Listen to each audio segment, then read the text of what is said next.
से संबंधित व्यवस्था को देखने के लिए और वो सुचारू रूप से चल रही है या नहीं चल रही है, इसके लिए आज हमने मध्यांचल और पश्चिमांचल दोनों हमारे जो महत्वपूर्ण जो डिस्कॉम हैं, जो वितरण कंपनियां हैं, उनके मैनेजिंग डायरेक्टर श्रीमती चित्रा और अमित जी के साथ हमने मीटिंग किया। विशेष बात जो मेरे मन में थी, कल मैंने नोएडा के भी अधिकारियों को बुलाया था, उनके साथ भी समीक्षा किया जो पश्चिमांचल के अधीन आता है, और बुंदेलखंड को लेकर के हमारे मन में थोड़ी चिंता थी। थोड़ा आगरा के क्षेत्र से भी, क्योंकि बरसात पहले तो बहुत हुई इधर, लेकिन बीच में इधर थोड़ा बरसात खींच रही है, तो कृषि में क्या स्ट्रेस है, कृषि में क्या तनाव है पानी और बिजली को लेकर के, वही मैं समझना चाहता था और क्या उपाय हो सकता है। मुझे सभी अधिकारियों ने आश्वस्त किया है और हमने उसकी बड़ी गहन चर्चा भी किया है कि कृषि के लिए जो 10 घंटे बिजली देने का प्रावधान है, किसी भी हालत में हम 10 घंटे से 1 मिनट भी कम नहीं होने देंगे, और अगर किसी परिस्थिति में कोई स्थानीय व्यवधान के चलते कम होती है तो उसको तुरंत पूरा किया जाएगा। दूसरी बात ये भी हम लोगों ने निर्णय लिया कि जो कई बार ट्रांसफार्मर का लोड कम करने के लिए, उसको मैनेज करने के लिए ये लोग एक घंटे, एक फीडर को 1 घंटा, दूसरे फीडर को 1 घंटा ऐसे करके भी देते हैं। उसकी जगह और लंबे समय तक एक फीडर पे हम बिजली दें, और जिन फीडरों में जो ट्रांसफार्मर्स कमज़ोर हैं उनको तात्कालिक बदल करके उन्हें अपग्रेड करने की भी कोशिश करें, जिससे कि किसान को ऐसा ना लगे कि बिजली आई चली गई। ये जो अनुभव है वो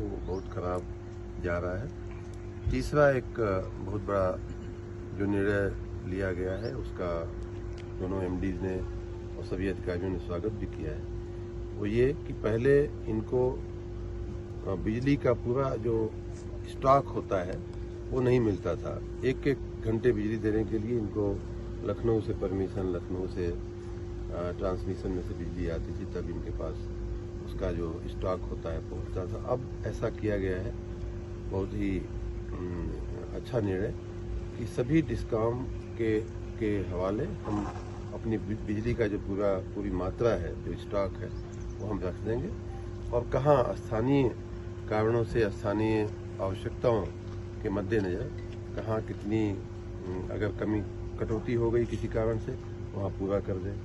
कहीं बरसात हो गई ज़्यादा तो वहाँ 10 घंटे देने की आवश्यकता नहीं है, वो बिजली हम कहीं और देंगे जहाँ बरसात नहीं हुई है। तो ये सब चीज़ें स्थानीय स्तर पे सोचने से फर्क पड़ेगा। इन्हीं सब बातों को लेकर के मैंने कल नोएडा के अधिकारियों से भी मीटिंग किया था। आज यहाँ आने का मौका मिला तो मुझे लगा कि दोनों महत्वपूर्ण क्षेत्र हैं, मथुरा से लेकर के सहारनपुर तक, बांदा और झांसी तक, तो बहुत बड़ा फैला हुआ दोनों एमडीज का क्षेत्र है। तो मैं पूरी परिस्थिति से वाकिफ होकर के कुछ अपनी बातें कहना चाहता हूँ। सर, नलकूप वाले जो फ्री का है वायदा, सर वो कब से लागू? वो वायदा है, हम उस वायदे को निभाएंगे और उसकी प्रक्रिया चल रही है।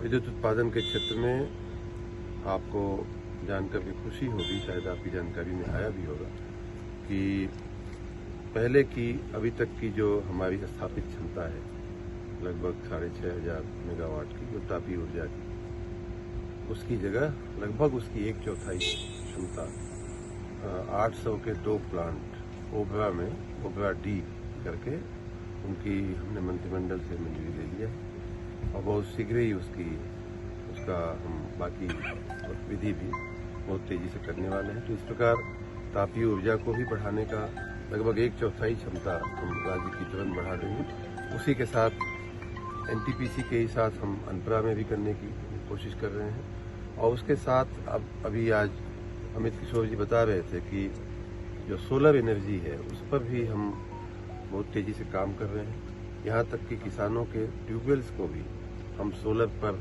करने की बहुत भरपूर कोशिश में है। तो हर सोर्स से, चाहे वो तापीय ऊर्जा हो, चाहे सौर ऊर्जा हो, चाहे बायोफ्यूल हो, इन सभी सोर्सेज से हम विद्युत का उत्पादन बढ़ाने में लगेंगे।